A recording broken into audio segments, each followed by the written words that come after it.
Washington, Reuters, the U.S. Congress is in for a contentious week as infighting over defense spending, healthcare, and other matters complicates the drive to pass a temporary spending bill by midnight on Friday to avert a partial government shutdown. In a week when President Donald Trump and his fellow Republicans in Congress were celebrating their tax cut legislation, many showed little appetite for a government shutdown at Euro trademark's end. But they sounded resigned to having to navigate through at least some drama over a package that includes so many disparate components, which could make for a messy process until the end. I'm going to vote for whatever I need to keep the government open, Republican Representative Chris Collins told reporters.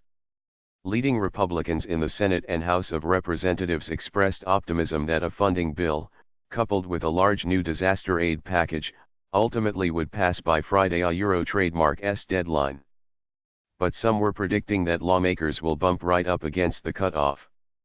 The House could vote as soon as Wednesday on legislation that extends most funding for domestic programs through January 19. Democrats are likely to mainly oppose the bill, arguing that their priorities were being ignored. Conservative Republicans are insisting on higher military funding through the rest of the fiscal year ending on September 30 as part of the House bill. Democrats in the Senate are expected to block that formula if, as expected, it does not also have more money for non-defense programs.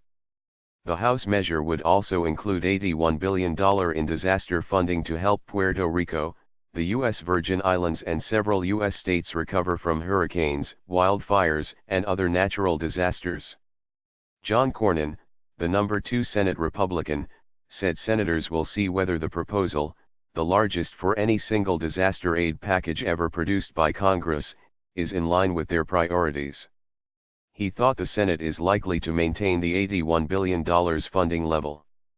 Meanwhile, the House bill also would extend the Euro trademark's health insurance program for 5 years.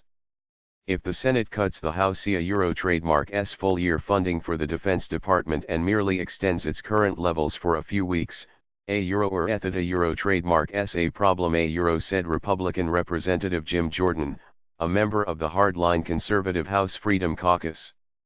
And if the Senate attaches a provision to continue federal subsidy payments for lower-income participants in the Affordable Care Act, known as Obamacare, Euro trademark's going to be a problem, said Republican Representative John Carter, a senior member of the House Appropriations Committee. If House Democrats continue to withhold their support for the stopgap spending bill and some Republicans peel off at any stage of a complicated process, House Speaker Paul Ryan could find himself struggling to pass a bill as the clock ticks toward midnight on Friday. The last time government agencies had to shut down because Washington could not pay its bills was in October 2013. The 17-day impasse was sparked by a failed Republican demand to withhold funding unless Obamacare was repealed.